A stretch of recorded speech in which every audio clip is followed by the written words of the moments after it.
Thanks for watching. I'm Margot Kinberg, and this is In the Spotlight, a closer look at a crime novel.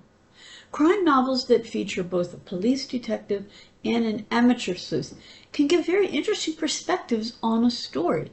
They can also create memorable characters. Let's take a look at a novel like that today and turn the spotlight on J. Ivanel Johnson's Just a Stalemate.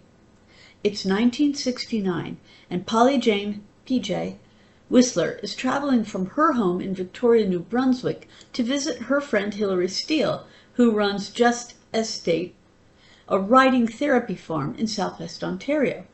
She's also there to visit her godson, Inspector Philip Steele. Steele is Hilary's son. On the first night of her visit, they learn that Crispin Cobalt, the son of a good family friend, has died of a fall from a bridge, a death that looks on the surface like suicide. Steele and his police partner Trevor Ames plan what they think will be a routine inspection, but it turns out to be anything but routine. It's not long before Cobalt's death is shown to be murder.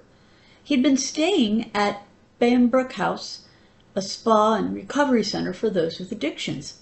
The place has a Charles Dickens theme, and all of the residents have taken on Dickens-related pseudonyms to protect their identity. Cobalt has been staying clean, making progress, and taking up his former interests in photography and origami. He wasn't involved in a romantic mess either, so there doesn't seem to be a reason why he would commit suicide. Steele and Ames are just starting their investigation when there's another death of another resident.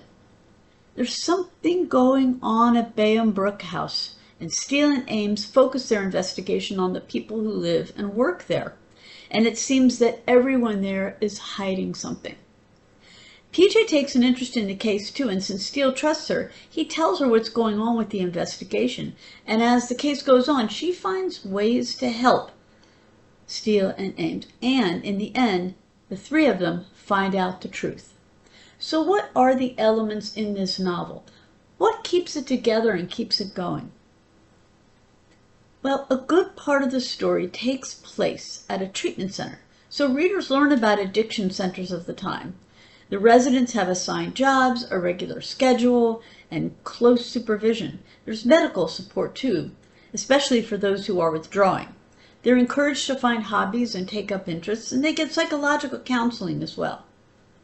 The larger setting, southwest Ontario, is also clearly depicted. It's a small town sort of place where people know each other and have long histories together.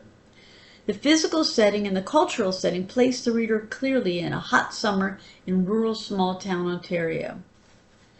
As I said, this is a novel where police detectives and an amateur sleuth work together. So the story is told from a few points of view, third person, past tense. One of them is Phil Steele. He's middle-aged, unmarried, and focused on the job. He has a close relationship with his mother and with PJ, and he's working on mentoring Ames, who is younger.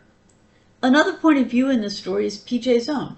She may be elderly, but she is smart, quick-thinking, and wise. She's had an interesting life, too. She's run the post office, traveled quite a bit. She's had other experiences as well, and she's deeply fond of her godson. The mystery itself, who committed the murders and why, is solved by solid detective work and a little good luck. Things are not all fine in the end, but the story isn't really gritty or overly violent. Just a Stalemate is a part police procedural, part amateur sleuth story that takes place in a distinctive Ontario setting. It features a treatment center, some long-held secrets, a touch of Dickens, and some detectives who are determined to prevent any more deaths. This has been In the Spotlight. I'm Margot Kinberg. Thanks for watching.